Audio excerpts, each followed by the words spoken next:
ಎಲ್ರಿಗೂ ನಮಸ್ಕಾರ. ಪ್ರಿಮನು TV Kannada YouTube ಚಾನಲ್ಗೆ ನಿಮ್ಮೆಲ್ರಿಗೂ ಕೂಡ ಸ್ವಾಗತ. ಸ್ನೇಹಿತರೆ, ಇವತ್ತಿನ ವಿಡಿಯೋದಲ್ಲಿ ಸಮಾಜ ವಿಜ್ಞಾನ ಮತ್ತು ಬೋಧನಾ ಶಾಸ್ತ್ರಕ್ಕೆ ಸಂಬಂಧಪಟ್ಟ ಹಾಗೆ ಒಂದಷ್ಟು ಪ್ರಮುಖ ಪ್ರಶ್ನೋತ್ತರಗಳನ್ನು ನಿಮಗೋಸ್ಕರ ತಗೊಂಡು ಬಂದಿದ್ದೀನಿ. ರಸಪ್ರಶ್ನೆಗಳು, ಕ್ವಿಜ್ ಅಂತಲೇ ಹೇಳ್ಬೋದು. ಸೊ ಮುಂದೆ ಬರುವಂತಹ TET ಪರೀಕ್ಷೆ ಆಗಿರಬಹುದು, HSTR ಹಾಗೆ GPSTR ಪರೀಕ್ಷೆಗಳಿಗೆ ಬಹಳನೇ ಅನುಕೂಲ ಆಗುತ್ತೆ.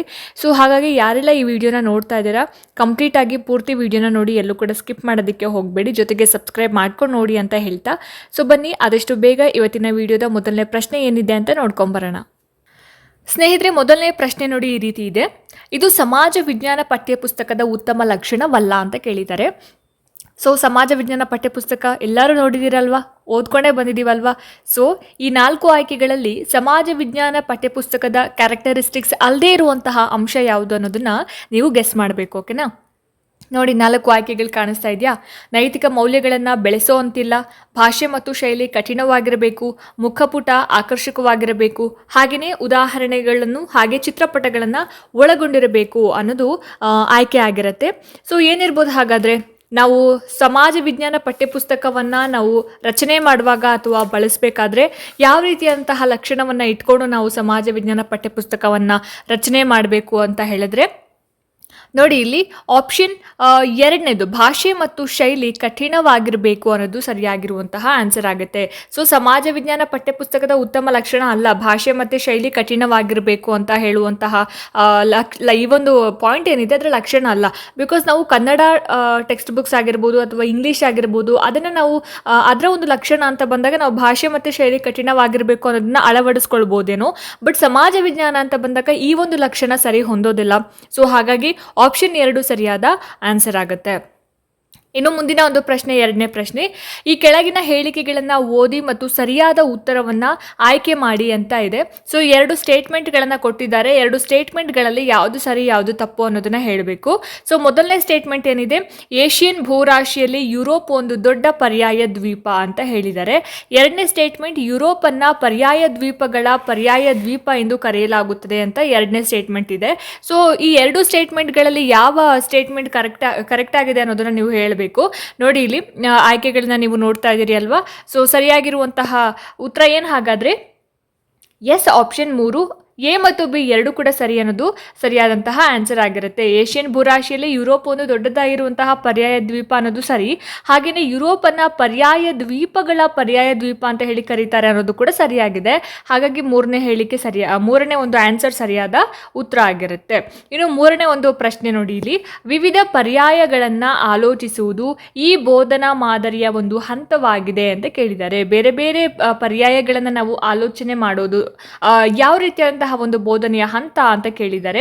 5E's ಮಾದರಿ, ನಿರ್ಣಯ ಕೈಗೊಳ್ಳುವ ಮಾದರಿ, ಅನುಭವಾತ್ಮಕ ಕಲಿಕಾ ಮಾದರಿ, ಸಹಕಾರ ಕಲಿಕಾ ಮಾದರಿ ಅಂತ ಇದೆ. ಸೊ ಏನಿರ್ಬೋದು ಹಾಗಾದ್ರೆ? ಇದಕ್ಕೆ ನಿರ್ಣಯ ಕೈಗೊಳ್ಳುವ ಮಾದರಿ ಅಂತ ಹೇಳಿ ಕರಿತೀವಿ. ನಾವು ಬೇರೆ ಬೇರೆ ರೀತಿಯಲ್ಲಿ ಪರ್ಯಾಯಗಳನ್ನ ಆಲೋಚನೆ ಮಾಡೋದನ್ನ ನಾವು ನಿರ್ಣಯ ಕೈಗೊಳ್ಳುವಂತಹ ಒಂದು ಮಾದರಿ ಅಂತ ಹೇಳಿ ಕರಿತೀವಿ. 4ನೇ ಪ್ರಶ್ನೆ ನೋಡಿ, ವಿಶ್ವಸಂಸ್ಥೆಯ ಸ್ಥಾಪನೆಗೆ ಕಾರಣರಾದ ನಾಯಕರ ಸರಿಯಾದ ಗುಂಪು ಯಾವುದು ಅಂತ ಕೇಳಿದ್ದಾರೆ. ಸೊ ಇದ್ರ ಬಗ್ಗೆ ಪ್ರತಿಯೊಂದು ಪ್ರಶ್ನೆ ಪತ್ರಿಕೆಯಲ್ಲೂ ಇದ್ದೇ ಇರುತ್ತೆ ವಿಶ್ವಸಂಸ್ಥೆಯ ಬಗ್ಗೆ. ಯುನೈಟೆಡ್ ನೇಷನ್ಸ್ ಇದನ್ನು ಸ್ಥಾಪನೆ ಮಾಡಿದ್ದು ಯಾರು, ಅಂದರೆ ಕಾರಣ ಯಾರು? ಈ ಒಂದು ಯುನೈಟೆಡ್ ನೇಷನ್ಸ್ನ ಸ್ಥಾಪನೆ ಮಾಡೋದಕ್ಕೆ ಕಾರಣ ಏನು, ಹಾಗೆಯೇ ಯಾವಾಗ ಸ್ಥಾಪನೆ ಆಯಿತು ಅನ್ನೋದ್ರ ಬಗ್ಗೆ ನಾವು ತಿಳ್ಕೊಬೇಕಾಗತ್ತೆ. ಸೊ ಇದು ಬಂದು ಯಾವಾಗ ಸ್ಥಾಪನೆ ಆಯಿತು? 1945 ಅಕ್ಟೋಬರ್ 24ನೇ ತಾರೀಕಿನಲ್ಲಿ ಈ ಒಂದು ವಿಶ್ವಸಂಸ್ಥೆ ಅಂತಕ್ಕಂಥದ್ದನ್ನ ಸ್ಥಾಪನೆ ಮಾಡ್ತಾರೆ. ಸೊ ಇಲ್ಲಿ ಸ್ಥಾಪನೆಗೆ ಕಾರಣರಾದಂತಹ ನಾಯಕರ ಗುಂಪನ್ನು ಕೊಟ್ಟಿದ್ದಾರೆ. ಸೊ ಇದನ್ನ ನೀವು ನೋಡಿ, 4 ಆಯ್ಕೆಗಳನ್ನ ನೋಡಿ, 4 ಆಯ್ಕೆಗಳಲ್ಲಿ ಸರಿಯಾಗಿರುವಂತಹ ಉತ್ತರ ಏನು ಅನ್ನೋದನ್ನ ನೀವು ಗೆಸ್ ಮಾಡಿ. ನಾನಿವಾಗ ಆನ್ಸರ್ನ ಹೇಳ್ತೀನಿ. ಓಕೆ, ನೋಡಿದ್ರಿ ಅಲ್ವಾ, ಗೆಸ್ ಮಾಡಿದ್ರಿ ಅಲ್ವಾ? ಓಕೆ, ಇವಾಗ ಸರಿಯಾಗಿರುವಂತಹ ಉತ್ತರ ಏನು ಈ ಒಂದು 4ನೇ ಪ್ರಶ್ನೆಗೆ ಅಂತ ಹೇಳಿದ್ರೆ, 4ನೇ ಆಯ್ಕೆ ನೋಡಿ ಇಲ್ಲಿ, ವಿನ್ಸ್ಟನ್ ಚರ್ಚಿಲ್, ಜೋಸೆಫ್ ಸ್ಟಾಲಿನ್ ಮತ್ತು FD Roosevelt. So Winston Churchill ಅನ್ನೋರು ಬಂದ್ಬಿಟ್ಟು ಬ್ರಿಟನ್ನಿನ ಪ್ರಧಾನಮಂತ್ರಿ ಆಗಿರ್ತಾರೆ. ಇವರು ಯುದ್ಧದ ನಂತರದ ಶಾಂತಿ ವ್ಯವಸ್ಥೆಯ ಅಗತ್ಯವನ್ನು ಒತ್ತಿ ಹೇಳ್ತಾರೆ ವಿನ್ಸ್ಟನ್ ಚರ್ಚಿಲ್ ಅವರು. ಇನ್ನು ಜೋಸೆಫ್ ಸ್ಟಾಲಿನಿ ಬಗ್ಗೆ ಹೇಳಬೇಕು ಅಂತಂದ್ರೆ, ಇವರು ಸೋವಿಯತ್ ಯೂನಿಯನ್ನ ನಾಯಕನಾಗಿರ್ತಾರೆ. ಯುದ್ಧದ ನಂತರ ವಿಶ್ವಸಂಸ್ಥೆಯಲ್ಲಿ ಭದ್ರತಾ ಮಂಡಳಿಗೆ ಹೆಚ್ಚು ಬೆಂಬಲವನ್ನು ನೀಡಿದಂಥವರು ಜೋಸೆಫ್ ಸ್ಟಾಲಿನ್ ಅವರು. ಮತ್ತೆ FD Roosevelt. So FD Roosevelt ಅಂದ್ರೆ ಫ್ರಾಂಕ್ಲಿನ್ ಡಿ ರೂಸ್ವೆಲ್ಟ್ ಅಂತ ಹೇಳಿ ಕರಿತೀವಿ. ಇವರು ಅಮೆರಿಕದ ಅಧ್ಯಕ್ಷ. ಯುನೈಟೆಡ್ ನೇಷನ್ಸ್ ಅನ್ನುವಂತಹ ಹೆಸರನ್ನ ಮೊದಲನೇ ಬಾರಿಗೆ ಬಳಸಿದವರೇ FD ರೂಸ್ವೆಲ್ಟ್ ಅಥವಾ ಫ್ರಾಂಕ್ಲಿನ್ ರೂಸ್ವೆಲ್ಟ್. ಸೊ ಇವಾಗ ನಿಮಗೆ ವಿಶ್ವಸಂಸ್ಥೆ ಯಾವಾಗ ಸ್ಥಾಪನೆ ಆಯಿತು ಅಂತ ಗೊತ್ತಾಯಿತು, ಎಷ್ಟರಲ್ಲಿ ಸ್ಥಾಪನೆ ಆಯಿತು ಅಂತ ಗೊತ್ತಾಯಿತು. ವಿಶ್ವಸಂಸ್ಥೆ ಸ್ಥಾಪನೆಗೆ ಕಾರಣರಾದಂತಹ ಪ್ರಮುಖ ನಾಯಕರು ಯಾರು ಅಂತ ಗೊತ್ತಾಯಿತು. ಇವಾಗ ವಿಶ್ವಸಂಸ್ಥೆ ಏನಕ್ಕೋಸ್ಕರ ಸ್ಥಾಪನೆ ಆಯಿತು ಅಂತ ಹೇಳಿದ್ರೆ ಶಾಂತಿ ಸ್ಥಾಪನೆ ಮತ್ತು ಭವಿಷ್ಯದ ಯುದ್ಧಗಳನ್ನು ಅಂತಂದರೆ ಏನು ಪ್ರಥಮ ಮತ್ತು ದ್ವಿತೀಯ ವಿಶ್ವ ಯುದ್ಧಗಳಾಯ್ತಲ್ಲ, ಅದಾದ ನಂತರ ಮೂರನೇ ವಿಶ್ವ ಯುದ್ಧ ಆಗದೇ ಇರಲಿ ಅಂತಹ ಯುದ್ಧಗಳನ್ನ ತಡೆ ಹಿಡಿಯುವಂತಹ ಒಂದು ಉದ್ದೇಶದಿಂದ ವಿಶ್ವಸಂಸ್ಥೆಯನ್ನು ಸ್ಥಾಪನೆ ಮಾಡ್ತಾರೆ. ಜೊತೆಗೆ ಮಾನವ ಹಕ್ಕುಗಳು, ಆರ್ಥಿಕ ಸಹಕಾರ ಮತ್ತು ಅಂತಾರಾಷ್ಟ್ರೀಯ ಸಂಬಂಧಗಳಲ್ಲಿ ಸಮರತೆಯನ್ನು ಉತ್ತೇಜನ ಮಾಡೋದಕ್ಕೋಸ್ಕರ ಈ ಒಂದು ಯುನೈಟೆಡ್ ನೇಷನ್ಸ್ ಅನ್ನ ಸ್ಥಾಪನೆ ಮಾಡುವಂಥದ್ದು. ಸೊ ಈ ಒಂದು ಪ್ರಶ್ನೆಗೆ ಉತ್ತರ ಅರ್ಥ ಆಯಿತು ಅಂತ ಭಾವಿಸ್ತೀನಿ. 5ನೇ ಪ್ರಶ್ನೆ ನೋಡಿ, ಬ್ರಿಟಿಷ್ ಈಸ್ಟ್ ಇಂಡಿಯಾ ಕಂಪನಿಗೆ ಬಂಗಾಳದ ಮೇಲಿನ ದಿವಾನಿ ಹಕ್ಕನ್ನು ನೀಡಿದವರು ಯಾರು ಅಂತ ಪ್ರಶ್ನೆ ಕೇಳಿದ್ದಾರೆ. ಆಯ್ಕೆಗಳು ನೋಡಿ, 2ನೇ ಶಾ ಆಲಂ, ಫಾರೂಕ್ ಶಿಯಾರ್, ಜಹಾಂಗೀರ್, 2ನೇ ಬಹದ್ದೂರ್ ಶಾ ಅಂತ ಇದೆ. ಸೊ ಯಾವುದಿರ್ಬೋದು ಹಾಗಾದ್ರೆ ಆನ್ಸರ್ ಇದಕ್ಕೆ? ಎಸ್, ಆಪ್ಷನ್ 1 2ನೇ ಶಾ ಆಲಂ ಅನ್ನೋದು ಸರಿಯಾದ ಉತ್ತರ ಆಗುತ್ತೆ. ಸೊ ಈ ಒಂದು ಸಂದರ್ಭದ ಬಗ್ಗೆ ಹೇಳಬೇಕಂತ ಹೇಳಿದ್ರೆ ಬಕ್ಸಾರ್ ಕದನ ಗೊತ್ತಲ್ವಾ, 1764ರಲ್ಲಿ ಏನು ಈ ಒಂದು ಬಕ್ಸಾರ್ ಕದನ ಆಗುತ್ತೆ. ಸೊ ಈ ಒಂದು ಬಕ್ಸಾರ್ ಕದನದ ನಂತರ ಯುದ್ಧದಲ್ಲಿ ಜಯ ಪಡೆದವರು ಈಸ್ಟ್ ಇಂಡಿಯಾ ಕಂಪನಿ, ಅಂದರೆ ಈ ಒಂದು ನೇತೃತ್ವವನ್ನು ವಹಿಸಿಕೊಂಡಿದ್ದ ಒಂದು ಯುದ್ಧದ ನೇತೃತ್ವವನ್ನು ವಹಿಸಿಕೊಂಡಿದ್ದ ಯಾರು ಅಂದರೆ hectare Munro. So Shah Alam ದ್ವಿತೀಯ ಅಂದರೆ 2ನೇ ಶಾ ಆಲಂನನ್ನು ಸೋಲಿಸಿ ಈಸ್ಟ್ ಇಂಡಿಯಾ ಕಂಪನಿಗೆ 1775ರಲ್ಲಿ ದಿವಾನಿ ಹಕ್ಕುಗಳನ್ನು ಪಡ್ಕೊಳ್ತಾರೆ. ಯಾರು? ಬ್ರಿಟಿಷರು. ಸೊ ಬಕ್ಸಾರ್ ಕದನ ಆದ ನಂತರ ಶಾ ಆಲಂನನ್ನು ಬ್ರಿಟಿಷರು ಸೋಲಿಸಿ ಈಸ್ಟ್ ಇಂಡಿಯಾ ಕಂಪನಿಗೆ 1775ರಲ್ಲಿ ದಿವಾನಿ ಹಕ್ಕುಗಳನ್ನು ಪಡ್ಕೊಳ್ತಾರೆ. ಸೊ ತುಂಬ ಜನರಿಗೆ ಗೊತ್ತಿಲ್ಲ ದಿವಾನಿ ಹಕ್ಕು ಅಂದರೆ ಏನು ಅಂತ. ದಿವಾನಿ ಹಕ್ಕು ಅಂತಂದರೆ ಆರ್ಥಿಕ ಆಡಳಿತದ ಹಕ್ಕುಗಳು, ಅಂದರೆ ತೆರಿಗೆಯನ್ನು ಸಂಗ್ರಹಣೆ ಮಾಡೋದು, ಹಾಗೆಯೇ ಭೂಮಿಯ ಆದಾಯವನ್ನು ನಿಯಂತ್ರಣದಲ್ಲಿ ಇಟ್ಕೊಳ್ಳೋದು, ಇದನ್ನು ನಾವು ದಿವಾನಿ ಹಕ್ಕು ಅಂತ ಹೇಳಿ ಕರಿತೀವಿ. ಸೊ ಇಲ್ಲಿ ಬ್ರಿಟಿಷ್ ಈಸ್ಟ್ ಇಂಡಿಯಾ ಕಂಪನಿಗೆ ಬಂಗಾಳದ ಮೇಲಿನ ದಿವಾನಿ ಹಕ್ಕನ್ನು ನೀಡಿದವರು ಅಂತ ಬಂದಾಗ 2ನೇ Shah Alam is the right answer. ಇನ್ನು ಮುಂದಿನ ಪ್ರಶ್ನೆ ನೋಡಿ, ಇಲ್ಲಿ 6ನೇ ಪ್ರಶ್ನೆ, ತೀನ್ ಮೂರ್ತಿ ಹೈಫಾ ಚೌಕ್ ಸಂಬಂಧಿಸಿರುವುದು. ತೀನ್ ಮೂರ್ತಿ ಹೈಫಾ ಚೌಕ್ ಅಂದ್ರೆ ಏನು, ಅದು ಯಾವುದಕ್ಕೆ ರಿಲೇಟೆಡ್ ಆಗಿದೆ ಅನ್ನೋದು ಪ್ರಶ್ನೆ ಆಗಿರುತ್ತೆ. ನೋಡಿ ಆಯ್ಕೆಗಳನ್ನು ನೋಡ್ಕೊಂಬನ್ನಿ ಒಂದ್ಸಲ.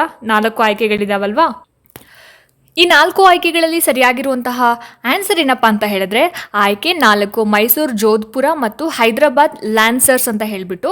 ಸೊ ಇದು ಏನು ತೀನ್ ಮೂರ್ತಿ ಹೈಫಾ ಚೌಕ್ ಅಂದರೆ ಏನು ಅನ್ನೋದನ್ನು ನಾನು ಇವಾಗ ನಿಮಗೆ ಎಕ್ಸ್ಪ್ಲೇನ್ ಮಾಡ್ತೀನಿ. ಸೊ ತೀನ್ ಮೂರ್ತಿ ಹೈಫಾ ಚೌಕ್ ಅಂತಕ್ಕಂಥದ್ದು ದೆಹಲಿಯ ಒಂದು ಪ್ರಮುಖ ಸ್ಮಾರಕ, ದೆಹಲಿಯಲ್ಲಿ ಇರುವಂತಹ ಒಂದು ಪ್ರಮುಖ ಸ್ಮಾರಕ. ಇದು ಭಾರತ ಮತ್ತು ಇಸ್ರೇಲ್ ನಡುವಿನ ಒಂದು ಐತಿಹಾಸಿಕ ಸಂಬಂಧವನ್ನು ಏನು ಮಾಡುತ್ತೆ, ಪ್ರತಿಬಿಂಬಿಸುವಂಥದ್ದು ತೀನ್ ಮೂರ್ತಿ ಹೈಫಾ ಚೌಕ್. ಈ ಒಂದು ಸ್ಮಾರಕ 3 ಕಂಚಿನ ಪ್ರತಿಮೆಗಳನ್ನು ಒಳಗೊಂಡಿರುತ್ತೆ. ಹೈದರಾಬಾದ್, ಜೋಧ್ಪುರ್ ಮತ್ತು ಮೈಸೂರು ಲ್ಯಾನ್ಸರ್ಸ್ ಪಡೆಗಳನ್ನು ಈ ಒಂದು ಸ್ಮಾರಕ ಪ್ರತಿನಿಧಿಸುವಂಥದ್ದು. ಸೊ ಈ ಪಡೆಗಳು ಏನಿದ್ದಾವೆ, ಈ 3 ಪಡೆಗಳು ಪ್ರಥಮ ವಿಶ್ವಯುದ್ಧದ ಸಮಯದಲ್ಲಿ, ಮೊದಲನೇ ವಿಶ್ವಯುದ್ಧ ಏನು ನಡೀತಲ್ಲ, ಜಾಗತಿಕ ವಿಶ್ವಯುದ್ಧ, ಆ ಒಂದು ಸಮಯದಲ್ಲಿ 15ನೇ ಇಂಪೀರಿಯಲ್ ಸರ್ವಿಸ್ ಕ್ಯಾವೆಲ್ರಿ ಬ್ರಿಗೇಡ್ನ ಒಂದು ಭಾಗವಾಗಿರುತ್ತೆ. ಇನ್ನು ಸೆಪ್ಟೆಂಬರ್ 23, 1918ರಲ್ಲಿ ಹೈಫಾ ನಗರವನ್ನು ಮುಕ್ತಗೊಳಿಸುವಲ್ಲಿ ಪ್ರಮುಖ ಪಾತ್ರವನ್ನು ವಹಿಸಿದ್ವು ಈ 3 ಪಡೆಗಳು. ಸೊ ಈ ಒಂದು ಯುದ್ಧದಲ್ಲಿ ಏನಾಗುತ್ತೆ ಅಂದ್ರೆ 44 ಭಾರತೀಯ ಸೈನಿಕರು ತಮ್ಮ ಪ್ರಾಣ ತ್ಯಾಗವನ್ನ ಮಾಡ್ತಾರೆ. ಸೊ ಈ ವಿಜಯವನ್ನ ನೆನಪು ಮಾಡ್ಕೊಳ್ಳೋದಕ್ಕೋಸ್ಕರ ಅಥವಾ ಸ್ಮರಿಸೋದಕ್ಕೋಸ್ಕರ ಭಾರತೀಯ ಸೇನೆ ಏನ್ ಮಾಡುತ್ತೆ, ಪ್ರತಿ ವರ್ಷ ಸೆಪ್ಟೆಂಬರ್ 23 ನಾವು ಹೈಫಾ ದಿನವನ್ನಾಗಿ ಆಚರಣೆ ಮಾಡ್ತೀವಿ. ಸೊ ಇದೇ ತೀನ್ ಮೂರ್ತಿ ಸ್ಮಾರಕದ ಇತಿಹಾಸ ಅಥವಾ ತೀನ್ ಮೂರ್ತಿ ಹೈಫಾ ಚೌಕ್ ಅನ್ನುವಂತಹ ಒಂದು ಸ್ಮಾರಕದ ಒಂದು ಇತಿಹಾಸ ಅಂತ ಹೇಳ್ಬೋದು. ಇನ್ನು ಮುಂದಿನ ಪ್ರಶ್ನೆ 7ನೇ ಪ್ರಶ್ನೆ ನೋಡಿ, ಭಾರತದ ವಾಯುಪಡೆಗೆ ತರಬೇತಿ ನೀಡುವಂತಹ ಪ್ರಮುಖ ಕೇಂದ್ರಗಳು ಯಾವುದು ಅಂತ ಪ್ರಶ್ನೆ ಕೇಳಿದ್ದಾರೆ. ಸೊ ಭಾರತೀಯ ವಾಯುಪಡೆಗೆ ಸಂಬಂಧಪಟ್ಟ ಹಾಗೆ ಎಲ್ಲೆಲ್ಲಿ ಟ್ರೈನಿಂಗ್ ಅನ್ನ ನೀಡ್ತಾರೆ ಅಂತ ಹೇಳಿ ನೋಡಿ. ಇಲ್ಲಿ ಆಯ್ಕೆಗಳನ್ನ ಒಂದ್ಸಲ ನೋಡ್ಕೊಂಡ್ ಬನ್ನಿ. ಆಯ್ಕೆಗಳನ್ನ ನೋಡಿ ನೀವು ಆಯ್ಕೆಗಳಲ್ಲಿ ಯಾವುದು ಸರಿಯಾದ ಉತ್ತರ ಅನ್ನೋದನ್ನ ಗೆಸ್ ಮಾಡಿ. ಇವಾಗ ಆನ್ಸರ್ ಏನಪ್ಪಾ ಅಂತ ಹೇಳಿದ್ರೆ ಆಪ್ಷನ್ 2 ಬೆಂಗಳೂರು ಮತ್ತೆ ಹೈದರಾಬಾದ್ ಅನ್ನೋದು ಸರಿಯಾಗಿರುವಂತಹ ಉತ್ತರ ಆಗಿರುತ್ತೆ. ಸೊ ಬೆಂಗಳೂರು ಮತ್ತೆ ಹೈದರಾಬಾದ್ನಲ್ಲಿ ವಾಯುಪಡೆಗೆ ಸಂಬಂಧಪಟ್ಟ ಹಾಗೆ ತರಬೇತಿ ನೀಡ್ತಕ್ಕಂತಹ ಪ್ರಮುಖ ಕೇಂದ್ರಗಳಿರುವಂಥದ್ದು. ಮುಂದಿನ ಒಂದು ಪ್ರಶ್ನೆ ನೋಡಿ, 8ನೇ ಪ್ರಶ್ನೆ, ಸರಾಯಿ ಘಾಟ್ ಸಂಗ್ರಾಮ ಇವರ ನಡುವೆ ನಡೆಯಿತು ಅಂತ. ಇದು 9th ಸ್ಟ್ಯಾಂಡರ್ಡ್ ಟೆಕ್ಸ್ಟ್ ಬುಕ್ ಅಲ್ಲಿ ನಿಮಗೆ ಸಿಗುತ್ತೆ. ಅಹೋಮ್ ರಾಜ ಮನೆತನಗಳು ಅಂತ ಹೇಳಿ ಒಂದು ಚಾಪ್ಟರ್ ಇದೆ. ಅದನ್ನು ಓದಿದ್ರೆ ನಿಮಗೆ ಕಂಪ್ಲೀಟ್ ಆಗಿ ಅಹೋಮ್ ಸಾಮ್ರಾಜ್ಯದ ಬಗ್ಗೆ ಹಾಗೆ ಈ ಒಂದು ಸರಾಯ್ ಘಾಟ್ ಸಂಗ್ರಾಮದ ಬಗ್ಗೆ ನಿಮಗೆ ಕಂಪ್ಲೀಟ್ ಡೀಟೇಲ್ಸ್ ಸಿಗುತ್ತೆ. ಬಟ್ ಇವಾಗ ನಾನು ಸ್ವಲ್ಪ ನಿಮಗೆ ಎಕ್ಸ್ಪ್ಲೇನ್ ಮಾಡ್ತಾ ಹೋಗ್ತೀನಿ, ಏನು ಸರಾಯ್ ಘಾಟ್ ಸಂಗ್ರಾಮ ಏನಕ್ಕಾಯಿತು, ಯಾರ ಮಧ್ಯೆ ಆಯಿತು ಅಂತ ಹೇಳಿ. ಸೊ ಸರಾಯ್ ಘಾಟ್ ಸಂಗ್ರಾಮ ಯಾರ ನಡುವೆ ನಡೆಯಿತು ಅನ್ನುವಂತಹ ಈ ಪ್ರಶ್ನೆಗೆ ನೋಡಿ, ಇಲ್ಲಿ 4 ಆಯ್ಕೆಗಳನ್ನು ಕೊಟ್ಟಿದ್ದಾರೆ. ಮೊಘಲರು, ಅಹೋಮರು, ಮೊಘಲರು ಮತ್ತು ರಜಪೂತರು, ವಿಜಯನಗರ ಮತ್ತು ಬಹಮನಿ ಸುಲ್ತಾನರು, ಮರಾಠರು ಮತ್ತು ಹೈದರಾಬಾದಿನ ನಿಜಾಮರು ಅಂತ. ಸೊ ಈ 4 ಆಯ್ಕೆಗಳನ್ನು ನೋಡಿದ್ರೆ ಅಲ್ವಾ, ಸರಿಯಾದ ಉತ್ತರವನ್ನು ಗೆಸ್ ಮಾಡಿ. ನಾನು ಇವಾಗ ನಿಮಗೆ ಸರಿಯಾದ ಉತ್ತರ ಏನು ಅನ್ನೋದನ್ನ ಹೇಳ್ತಾ ಹೋಗ್ತೀನಿ. ಸ್ನೇಹಿತರೆ, ಆಪ್ಷನ್ 1 ನೋಡಿ, ಇಲ್ಲಿ ಮೊಘಲರು ಮತ್ತೆ ಅಹೋಮರು ಅನ್ನೋದು ಸರಿಯಾಗಿರುವಂತಹ ಉತ್ತರ ಆಗಿರುತ್ತೆ. ಸೊ ಈ ಒಂದು ಸರಾಯ್ ಘಾಟ್ ಸಂಗ್ರಾಮ ಬಗ್ಗೆ ಹೇಳಬೇಕು ಅಂತಂದ್ರೆ, ಈ ಸರಾಯ್ ಘಾಟ್ ಸಂಗ್ರಾಮ ನಡೆದಿರುವಂಥದ್ದು 1671ರಲ್ಲಿ ಸರಾಯ್ ಘಾಟ್ ಸಂಗ್ರಾಮ ನಡೆಯುತ್ತೆ. ಎಲ್ಲಿ ನಡೆಯುತ್ತೆ ಅಂದ್ರೆ, ಬ್ರಹ್ಮಪುತ್ರ ನದಿಯ ಸರಾಯ್ ಘಾಟ್ನಲ್ಲಿ ಸರಾಯ್ ಘಾಟ್ ಸಂಗ್ರಾಮ ಅಥವಾ ಸರಾಯ್ ಘಾಟ್ ಯುದ್ಧ ನಡೀತಕ್ಕಂಥದ್ದು. ಯಾರ್ಯಾರ ನಡುವೆ ನಡೀತು ಅಂತ ಗೊತ್ತು ನಿಮಗೆ, ಮೊಘಲರು ಮತ್ತೆ ಅಹೋಮರು. ಸೊ ಈ ಒಂದು ಯುದ್ಧ ಮೊಘಲ್ ಸಾಮ್ರಾಜ್ಯ ಮತ್ತೆ ಅಹೋಮ್ ರಾಜ್ಯದ ನಡುವೆ ನಡೀತಕ್ಕಂತಹ ಒಂದು ಯುದ್ಧ ಆಗಿರುತ್ತೆ. ಮೊಘಲ್ ಸೇನೆಯನ್ನ ರಜಪೂತರ ರಾಜ ರಾಮ್ ಸಿಂಗ್ ಅಂದ್ರೆ 1ನೇ ರಾಮ್ ಸಿಂಗ್ ನೇತೃತ್ವವನ್ನ ವಹಿಸಿಕೊಂಡಿರ್ತಾನೆ ಈ ಒಂದು ಮೊಘಲ್ ಸೇನೆಯನ್ನ. ಹಾಗೇನೆ ಅಹೋಮ್ ಸಾಮ್ರಾಜ್ಯದ ಸೇನೆಯನ್ನ ಅಥವಾ ಅಹೋಮ್ ಸೇನೆಯನ್ನ ಲಚಿತ್ ಬೋರ್ಫುಕನ್ ಅಂತಕ್ಕಂತಹ ನಾಯಕ ಏನ್ ಮಾಡ್ಕೊಂಡಿರ್ತಾನೆ, ನೇತೃತ್ವವನ್ನ ವಹಿಸಿಕೊಂಡಿರ್ತಾನೆ ಆ ಒಂದು ಸೇನೆಯ ನೇತೃತ್ವವನ್ನ. ಸೊ ಈ ಒಂದು ಯುದ್ಧದಲ್ಲಿ ಹೀನಾಯವಾಗಿ ರಜಪೂತರನ್ನ ಸೋಲಿಸಿ ಅಹೋಮ್ ಸೇನೆ ಏನ್ ಮಾಡುತ್ತೆ, ಗುವಾಹಟಿಯನ್ನ ಪುನಃ ತನ್ನ ಒಂದು ಸ್ವಾಧೀನಕ್ಕೆ ಪಡ್ಕೊಳ್ಳುತ್ತೆ ಅಥವಾ ಸ್ವಾಧೀನ ಪಡಿಸಿಕೊಳ್ಳುತ್ತೆ ಅಂತ. ಸೊ ಈ ಒಂದು ಸರಾಯ್ ಘಾಟ್ ಸಂಗ್ರಾಮ 1671ರಲ್ಲಿ ನಡೆಯುತ್ತೆ. ರಜಪೂತರು ಮತ್ತೆ ಮೊಘಲರು ಮತ್ತೆ ಅಹೋಮ್ ರಾಜ್ಯದ ನಡುವೆ ಅಹೋಮ್ ರಾಜ್ಯ ಮನೆತನ ಏನ್ ಮಾಡುತ್ತೆ, ಮೊಘಲರನ್ನ ಸೋಲಿಸುತ್ತೆ. ಅಹೋಮ್ ಮನೆತನ ಈ ಒಂದು ಯುದ್ಧದಲ್ಲಿ ವಿಜಯವನ್ನ ಸಾಧಿಸುತ್ತೆ. ಸೊ ಇದು ಏನು ಸರಾಯ್ ಘಾಟ್ ಸಂಗ್ರಾಮದ ಬಗ್ಗೆ ಇರ್ತಕ್ಕಂತಹ ಒಂದಷ್ಟು ಇನ್ಫಾರ್ಮೇಶನ್. ನಿಮಗೆ ಜಾಸ್ತಿ ಇನ್ಫಾರ್ಮೇಶನ್ ಬೇಕಂದ್ರೆ 9th ಸ್ಟ್ಯಾಂಡರ್ಡ್ ಟೆಕ್ಸ್ಟ್ ಬುಕ್ ಅಲ್ಲಿ ನಿಮಗೆ 2ನೇ ಚಾಪ್ಟರ್ ಎರಡನೇ ಚಾಪ್ಟರಲ್ಲಿ ನಿಮಗೆ ಸಿಗುತ್ತೆ. ನೀವು ಅದನ್ನು ನೀಟಾಗಿ ಓದ್ಕೊಳ್ಬೋದು. ಮತ್ತು ನನ್ನ ಯೂಟ್ಯೂಬ್ ಚಾನಲಲ್ಲಿ ನಾನು 9ನೇ ತರಗತಿಗೆ ಸಂಬಂಧಪಟ್ಟ ಎಲ್ಲ ಸಮಾಜ ವಿಜ್ಞಾನ ಪಾಠಗಳನ್ನು ಮಾಡಿದ್ದೀನಿ. ಅದರಲ್ಲೂ ಕೂಡ ಇದೆ ಅಹೋಮ್ ಸಾಮ್ರಾಜ್ಯದ ಬಗ್ಗೆ ನಾನು ಕಂಪ್ಲೀಟಾಗಿ ಎಕ್ಸ್ಪ್ಲೇನ್ ಮಾಡಿದ್ದೀನಿ. ನೀವು ಅದನ್ನು ಕೂಡ ನೀವು ನೋಡ್ಕೊಂಡು ಬರ್ಬೋದು. ಇನ್ನು ನೆಕ್ಸ್ಟ್ ಮುಂದಿನ ಒಂದು ಪ್ರಶ್ನೆ ನೋಡೋಣ. ಶಾಲೆಯನ್ನ ಸಮುದಾಯದೆಡೆಗೆ ತೆಗೆದುಕೊಂಡು ಹೋಗಲು ಈ ಕೆಳಗಿನ ಕಾರ್ಯಕ್ರಮಗಳನ್ನು ಕೈಗೊಳ್ಳಬಹುದು ಅಂತ ಪ್ರಶ್ನೆ ಕೇಳಿದ್ದಾರೆ. ಸೊ ಏನಿರ್ಬೋದು ಹಾಗಾದ್ರೆ ಇದಕ್ಕೆ ಸರಿಯಾದ ಉತ್ತರ? ಆಯ್ಕೆಗಳನ್ನು ನೋಡ್ಬಿಡೋಣ. ಸಮುದಾಯದ ಸಮೀಕ್ಷೆ, ಶಿಕ್ಷಕ ಪೋಷಕರ ಸಂಘ, ಸಮಾಜದ ಹೆಸರಾಂತ ವ್ಯಕ್ತಿಗಳ ಆಹ್ವಾನ, ವಿಚಾರ ಸಂಕಿರಣ ಅಂತ ಇದೆ. ಎಷ್ಟನೇ ಪ್ರಶ್ನೆ ಇದು? 9ನೇ ಪ್ರಶ್ನೆ. ಸೊ ಗೆಸ್ ಮಾಡಿ ಆಯ್ತಲ್ವಾ? ಆನ್ಸರ್ ಏನಪ್ಪಾ ಅಂತಂದ್ರೆ ಸಮುದಾಯದ ಸಮೀಕ್ಷೆ ಅನ್ನೋದು ಸರಿಯಾಗಿರುವಂತಹ ಉತ್ತರ. ಶಾಲೆಯನ್ನ ಸಮುದಾಯದ ಕಡೆಗೆ ತಗೊಂಡು ಹೋಗೋದಕ್ಕೆ ಈ ಕೆಳಗಿನ ಯಾವ ಕಾರ್ಯಕ್ರಮವನ್ನ ಕೈಗೊಳ್ಳಬಹುದು ಅಂತ ಹೇಳಿದ್ರೆ ಸಮುದಾಯದ ಸಮೀಕ್ಷೆ ಅನ್ನೋದು ಸರಿಯಾದ ಆನ್ಸರ್ ಆಗಿರುತ್ತೆ. ಇನ್ನು 10ನೇ ಪ್ರಶ್ನೆ ನೋಡಿ, ಇಲ್ಲಿ ಕಲಿಕೆಯಲ್ಲಿನ ಕುಂದು ಕೊರತೆಗಳನ್ನಾಗಲಿ ಅಥವಾ ಸಮಸ್ಯೆಗಳನ್ನಾಗಲಿ ಕಂಡು ಹಿಡಿಯುವಂತಹ ಪರೀಕ್ಷೆ. ಸೊ ಕಲಿಕೆಯಲ್ಲಿ ಮಕ್ಕಳ ಒಂದು ಕಲಿಕೆಯಲ್ಲಿ ತೊಂದರೆ ಆಗ್ತಾ ಇದೆ, ಯಾವ ರೀತಿಯಂತಹ ತೊಂದರೆ ಆಗ್ತಾ ಇದೆ, ಯಾವ ರೀತಿಯಂತಹ ಸಮಸ್ಯೆಗಳನ್ನ ಫೇಸ್ ಮಾಡ್ತಾ ಇದ್ದಾರೆ ಮಕ್ಕಳು ಅನ್ನೋದನ್ನ ಕಂಡು ಹಿಡಿಯೋದಕ್ಕೆ ನಾವು ಒಂದು ಪರೀಕ್ಷೆಯನ್ನ ಮಾಡ್ತೀವಿ. ಆ ಒಂದು ಪರೀಕ್ಷೆಗೆ ಏನಂತ ಹೆಸರು ಅಥವಾ ಏನಂತ ಹೇಳಿ ಕರಿತೀವಿ ಆ ಒಂದು ಪರೀಕ್ಷೆಯನ್ನ ಅಂತ? ಸೊ ಆಪ್ಷನ್ 3 ನೈದಾನಿಕ ಪರೀಕ್ಷೆ ಅನ್ನೋದು ಸರಿಯಾಗಿರುವಂತಹ ಆನ್ಸರ್ ಆಗಿರುತ್ತೆ. ಮುಂದಿನ ಪ್ರಶ್ನೆ 11ನೇ ಪ್ರಶ್ನೆ. ಭಾರತದ ಪೌರತ್ವ ಕಾಯ್ದೆ ಜಾರಿಗೆ ಬಂದಂತಹ ವರ್ಷ ಯಾವುದು ಅಂತ ಕೇಳಿದರೆ, ಯಾವಾಗ ಭಾರತದ ಪೌರತ್ವ ಕಾಯ್ದೆ ಜಾರಿಗೆ ಬಂದಿರೋದು ಅಂತ? ಸೊ ನೋಡಿ, ಇಲ್ಲಿ ಆಯ್ಕೆಗಳನ್ನ ನೋಡ್ತಾ ಇದ್ದೀರಾ. 1986, 1956, 1955, 1950 ಅಂತ ಇದೆ. ಸೊ ಯಾವ್ದಿರ್ಬೋದು ಹಾಗಾದ್ರೆ ಸರಿಯಾದ ಉತ್ತರ? ಎಸ್, ನಿಮ್ಮ ಗೆಸ್ ಕರೆಕ್ಟ್ ಆಗಿದೆ. 1955 ಅನ್ನೋದು ಸರಿಯಾದ ಆನ್ಸರ್ ಆಗಿರುತ್ತೆ. ಸ್ನೇಹಿತರೆ, ಈ ಒಂದು ಕಾಯ್ದೆ ಬಗ್ಗೆ ಹೇಳಬೇಕಂದ್ರೆ ಪೌರತ್ವ ಕಾಯ್ದೆ, ಸಿಟಿಜನ್ಶಿಪ್ ಆಕ್ಟ್ 1955ರಲ್ಲಿ ಜಾರಿಗೆ ಬರುತ್ತೆ. ಇದು ಭಾರತದ ಪೌರತ್ವವನ್ನ ಪಡ್ಕೊಳ್ತಕ್ಕಂತಹ ಮತ್ತೆ ಕಳೆದುಕೊಳ್ತಕ್ಕಂತಹ ವಿಧಾನಗಳನ್ನ ನಿರ್ಧಾರ ಮಾಡುವಂತಹ ಒಂದು ಕಾಯ್ದೆ ಅಂತ ಹೇಳ್ಬೋದು. ಇನ್ನು ಸಂವಿಧಾನದ ಭಾಗ 2 ಕಲಂ 5ರಿಂದ 11ರ ತನಕ ಪೌರತ್ವಕ್ಕೆ ಸಂಬಂಧಪಟ್ಟಂತಹ ಕೆಲವೊಂದು ಮುಖ್ಯ ನಿಯಮಗಳನ್ನ ಇದು ಒಳಗೊಂಡಿರುತ್ತೆ.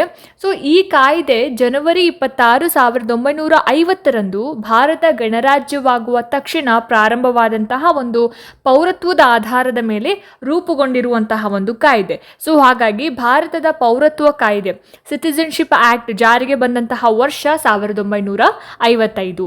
ಮುಂದಿನ ಒಂದು ಪ್ರಶ್ನೆ 12ನೇ ಪ್ರಶ್ನೆ. ವಿಶ್ವ ಗ್ರಾಹಕರ ದಿನವನ್ನ ಆಚರಿಸುವುದು ಡ್ಯಾಶ್. ಯಾವಾಗ ನಾವು ವಿಶ್ವ ಗ್ರಾಹಕರ ದಿನವನ್ನ ಆಚರಣೆ ಮಾಡ್ತೀವಿ ಅನ್ನೋದು ಪ್ರಶ್ನೆ ಆಗಿರುತ್ತೆ. ಆಯ್ಕೆಗಳೇನು ಕೊಟ್ಟಿದ್ದಾರೆ ನೋಡಿ, ಜೂನ್ 5, ಡಿಸೆಂಬರ್ 10, ಮಾರ್ಚ್ 15, ಮಾರ್ಚ್ 8 ಅಂತ ಕೊಟ್ಟಿದ್ದಾರೆ. ಸೊ ಸರಿಯಾಗಿರುವಂತಹ ಆನ್ಸರ್ ಏನಪ್ಪ ಅಂತ ಹೇಳಿದ್ರೆ ನೀವು ಗೆಸ್ ಮಾಡಿದ್ದೀರಾ. ಎಸ್, ಆಪ್ಷನ್ 3 ಮಾರ್ಚ್ 15 ಅನ್ನೋದು ಸರಿಯಾದ ಉತ್ತರ ಆಗುತ್ತೆ. ಸೊ ಪ್ರತಿ ವರ್ಷನೂ ಕೂಡ ಮಾರ್ಚ್ 15ನೇ ತಾರೀಕಿನಂದು ನಾವು ವಿಶ್ವ ಗ್ರಾಹಕರ ದಿನ, ವರ್ಲ್ಡ್ ಕನ್ಸ್ಯೂಮರ್ ರೈಟ್ಸ್ ಡೇ ಅಂತ ಹೇಳ್ಬಿಟ್ಟು ನಾವು ಆಚರಣೆ ಮಾಡ್ತೀವಿ. ಸೊ ಇದರ ಉದ್ದೇಶ ಇಷ್ಟೇ, ಗ್ರಾಹಕರ ಹಕ್ಕುಗಳ ಬಗ್ಗೆ ಜಾಗೃತಿ ಮೂಡಿಸೋದಕ್ಕೆ ಮತ್ತು ಅವರ ಹಿತಾಸಕ್ತಿಗಳನ್ನು ಕಾಪಾಡೋದಕ್ಕೆ ಈ ಒಂದು ದಿನಾಚರಣೆಯನ್ನು ನಾವೇನ್ ಮಾಡ್ತೀವಿ, ಆಚರಣೆ ಮಾಡುವಂಥದ್ದು. ಇದರ ಇತಿಹಾಸದ ಬಗ್ಗೆ ಹೇಳಬೇಕು ಅಂತ ಹೇಳಿದ್ರೆ 1962ರಲ್ಲಿ ಅಮೆರಿಕದ ಜಾನ್ ಎಫ್ ಕೆನೆಡಿ ಅವರು ಅಮೆರಿಕ ಸಂಸದರಲ್ಲಿ ಗ್ರಾಹಕರ ಹಕ್ಕುಗಳನ್ನು ಕುರಿತು ಭಾಷಣ ಮಾಡಿದಂತಹ ದಿನ ಮಾರ್ಚ್ 15. ಸೊ ಈ ಭಾಷಣವೇ ಏನಾಗುತ್ತೆ, ಗ್ರಾಹಕರ ಹಕ್ಕುಗಳ ಚಳುವಳಿಗೆ ಪ್ರೇರಣೆಯಾಗತ್ತೆ. ಸೊ ಈ ಒಂದು ಹಿನ್ನೆಲೆಯಲ್ಲಿ 1983ರಿಂದ ವಿಶ್ವ ಗ್ರಾಹಕರ ದಿನವನ್ನು ನಾವು ಅಧಿಕೃತವಾಗಿ ಆಚರಣೆ ಮಾಡೋದಕ್ಕೆ ಶುರು ಮಾಡ್ತೀವಿ. ಸೊ ಈ ಗ್ರಾಹಕರ ಪ್ರಮುಖ ಹಕ್ಕುಗಳು ಏನಪ್ಪಾ ಅಂತ ಹೇಳಿದ್ರೆ ಮಾಹಿತಿಯ ಹಕ್ಕು ಆಗಿರಬಹುದು, ಹಾಗೆಯೇ ಆಯ್ಕೆ ಮಾಡ್ಕೊಳ್ತಕ್ಕಂತಹ ಹಕ್ಕಾಗಿರ್ಬೋದು, ದೂರು ಸಲ್ಲಿಸುವಂತಹ ಹಕ್ಕು, ಗ್ರಾಹಕ ಶಿಕ್ಷಣದ ಹಕ್ಕು, ಆರೋಗ್ಯ ಹಾಗೂ ಸುರಕ್ಷಿತ ಪರಿಸರದ ಹಕ್ಕು. ಸೊ ಇದೆಲ್ಲವೂ ಕೂಡ ಏನು ಗ್ರಾಹಕರ ಪ್ರಮುಖ ಹಕ್ಕುಗಳು ಆಗಿರೋವಂಥದ್ದು. ಸೊ ವಿಶ್ವ ಗ್ರಾಹಕರ ದಿನ, ವರ್ಲ್ಡ್ ಕನ್ಸ್ಯೂಮರ್ಸ್ ರೈಟ್ಸ್ ಡೇ, ಇದ್ರ ಬಗ್ಗೆ ನಿಮಗೆ ಗೊತ್ತಾಗಿದೆ ಅಂತ ಭಾವಿಸ್ತೀನಿ. ಮುಂದಿನ ಒಂದು ಪ್ರಶ್ನೆ ನೋಡೋಣ, 13ನೇ ಪ್ರಶ್ನೆ. ಯಜ್ಞ ಆಚರಣೆಯ ಕ್ರಮಗಳನ್ನು ವಿವರಿಸುವಂತಹ ವೇದದ ಭಾಗ ಯಾವುದು? ವೇದದ ಯಾವ ಭಾಗಗಳಲ್ಲಿ ನಾವು ಯಜ್ಞ ಆಚರಣೆಯ ಕ್ರಮಗಳನ್ನು ನಾವು ತಿಳ್ಕೊತಾ ಹೋಗ್ಬೋದು ಅನ್ನೋದು ಪ್ರಶ್ನೆ ಆಗಿರುತ್ತೆ. 13ನೇ ಪ್ರಶ್ನೆಗೆ ಸರಿಯಾಗಿರುವಂತಹ ಉತ್ತರ ಏನಪ್ಪಾ ಅಂತ ಹೇಳಿದ್ರೆ ಆಪ್ಷನ್ 1 ಬ್ರಾಹ್ಮಣ ಅನ್ನೋದು ಸರಿಯಾಗಿರುವಂತಹ ಉತ್ತರ ಆಗಿರುತ್ತೆ. 14ನೇ ಪ್ರಶ್ನೆ ನೋಡಿ, ಪುನರ್ ರಫ್ತು ವ್ಯಾಪಾರಕ್ಕೆ ಒಂದು ಉತ್ತಮ ಉದಾಹರಣೆ ಅಂತ ಕೇಳಿದ್ದಾರೆ. ಸೊ ಪುನರ್ ರಫ್ತು ಅಂತಂದರೆ ಇಂಗ್ಲೀಷ್ನಲ್ಲಿ ನಾವು ಎಕ್ಸ್ಪೋರ್ಟ್ ಟ್ರೇಡ್ ಅಂತ ಹೇಳಿ ಕರಿತೀವಿ. ಸೊ ಆಯ್ಕೆಗಳನ್ನ ನೀವು ನೋಡಿ, ನಾನು ಪುನರ್ ರಫ್ತು ವ್ಯಾಪಾರ ಅಂದರೆ ಏನು ಅಂತ ನಿಮಗೆ ಸಿಂಪಲ್ ಆಗಿ ಅರ್ಥ ಮಾಡಿಸ್ತೀನಿ. ಸೊ ಪುನರ್ ರಫ್ತು ವ್ಯಾಪಾರ ಅನ್ನೋದು ಒಂದು ವ್ಯಾಪಾರಿಕ ಕ್ರಿಯೆ ಅಂತ ಹೇಳ್ಬೋದು. ಇದರಲ್ಲಿ ಏನಾಗುತ್ತೆ, ಒಂದು ದೇಶ ಮತ್ತೊಂದು ದೇಶದ ಜೊತೆಗೆ ವ್ಯಾಪಾರ ವ್ಯವಹಾರವನ್ನು ಮಾಡಬೇಕಾದ್ರೆ, ರಫ್ತು ಆಮದು ಮಾಡುವಂತಹ ಒಂದು ಸಂದರ್ಭದಲ್ಲಿ ಒಂದು ವಸ್ತುವನ್ನು ಒಂದು ದೇಶದಿಂದ ತರಿಸ್ಕೊಂಡು ಮತ್ತೊಂದು ದೇಶಕ್ಕೆ ರಫ್ತು ಮಾಡುತ್ತೆ. ಅದರಲ್ಲಿ ಯಾವುದೇ ರೀತಿಯಾದಂತಹ ಬದಲಾವಣೆ ಇಲ್ಲದೆ, ತಿದ್ದುಪಡಿ ಇಲ್ಲದೆ, ಕೆಲವೊಂದ್ಸಲ ಸ್ವಲ್ಪ ಮಾತ್ರ ಬದಲಾವಣೆ ಮಾಡಿ ಏನು ಮಾಡುತ್ತೆ, ಒಂದು ದೇಶದಿಂದ ವಸ್ತುಗಳನ್ನು ತರಿಸ್ಕೊಂಡು ಆಮದು ಮಾಡಿಕೊಂಡು ಯಾವುದೇ ರೀತಿಯಾದಂತಹ ಬದಲಾವಣೆ ಇಲ್ಲದೆ ಅದೇ ವಸ್ತುಗಳನ್ನು ಮತ್ತೊಂದು ದೇಶಕ್ಕೆ ರಫ್ತು ಮಾಡೋದನ್ನು ನಾವೇನಂತ ಹೇಳಿ ಕರಿತೀವಿ, ಪುನರ್ ರಫ್ತು ಅಂತ ಹೇಳಿ ಕರಿತೀವಿ. ಇಂಗ್ಲಿಷ್ನಲ್ಲಿ ಎಕ್ಸ್ಪೋರ್ಟ್ ಟ್ರೇಡ್ ಅಂತ. ಸೊ ಇದಕ್ಕೆ ಬೆಸ್ಟ್ ಎಕ್ಸಾಂಪಲ್ ಏನು ಅಂತಾನೆ ಇಲ್ಲಿ ಕೇಳಿರೋದು. ನೋಡಿ, ಇಲ್ಲಿ USA, ರಷ್ಯಾ, ಸಿಂಗಾಪುರ, ಭಾರತ ಅಂತ ಇದೆ. ಏನಿರ್ಬೋದು ಹಾಗಾದ್ರೆ ಪುನರ್ ರಫ್ತುಗೆ ಬೆಸ್ಟ್ ಎಕ್ಸಾಂಪಲ್ ಅಂತ ಹೇಳಿದ್ರೆ ಆಪ್ಷನ್ 3 ಸಿಂಗಾಪುರ ಏನಕ್ಕೆ ಅಂತ ಹೇಳಿದ್ರೆ, ಸಿಂಗಾಪುರ ಏನ್ ಮಾಡುತ್ತೆ, ಚೀನಾದಿಂದ ಕೆಲವೊಂದು ಎಲೆಕ್ಟ್ರಿಕ್ ಚಿಪ್ಗಳನ್ನು ಆಮದು ಮಾಡಿಕೊಳ್ಳುತ್ತೆ. ಸೊ ಆಮದು ಮಾಡಿದ ನಂತರ ಯಾವುದೇ ರೀತಿಯಂತಹ ತಂತ್ರಜ್ಞಾನ ಬದಲಾವಣೆ ಇಲ್ಲದೆ ಅಥವಾ ಸ್ವಲ್ಪ ಪ್ಯಾಕೇಜಿಂಗಲ್ಲಿ ಬದಲಾವಣೆ ಮಾಡಿ ಆ ಚಿಪ್ಗಳನ್ನು, ಎಲೆಕ್ಟ್ರಾನಿಕ್ ಚಿಪ್ಗಳನ್ನು ಏನು ಮಾಡುತ್ತೆ, ಬೇರೆ ಬೇರೆ ದೇಶಗಳಿಗೆ, ಇಂಡೋನೇಷ್ಯಾಗಾಗಿರ್ಬೋದು ಅಥವಾ ಮಲೇಷಿಯಾಗೆ ರಫ್ತು ಮಾಡುತ್ತೆ. ಸೊ ಇದನ್ನು ನಾವೇನಂತ ಹೇಳಿ ಕರಿತೀವಿ, ಪುನರ್ ರಫ್ತು ಅಂತ ಹೇಳಿ ಕರಿತೀವಿ. ಸೊ ನೆಕ್ಸ್ಟು ಮುಂದಿನ ಒಂದು ಪ್ರಶ್ನೆ ನೋಡಿ, ಇಲ್ಲಿ 15ನೇ ಪ್ರಶ್ನೆ. ಸಂಸತ್ತಿನ ರಚನೆಗೆ ಅವಕಾಶ ಕಲ್ಪಿಸಿರುವ ಸಂವಿಧಾನದ ವಿಧಿ ಯಾವುದು ಅಂತ ಕೇಳಿದ್ದಾರೆ. ಯಾವ ಒಂದು ವಿಧಿ ಸಂಸತ್ತಿನ ರಚನೆಗೆ ಅವಕಾಶವನ್ನು ಕಲ್ಪಿಸಿಕೊಟ್ಟಿರುವಂತಹ ವಿಧಿ ಅಂತ. ಸೊ ಆಯ್ಕೆಗಳನ್ನು ನೋಡಿ, 352, 324, 52, 79 ಅಂತ ಇದೆ. ಸೊ ಸರಿಯಾಗಿರುವಂತಹ ಉತ್ತರ ಏನು ಹಾಗಾದ್ರೆ ಆಪ್ಷನ್ 4 79 ಅನ್ನೋದು ಸರಿಯಾಗಿರುವಂತಹ ಉತ್ತರ ಆಗಿರುತ್ತೆ.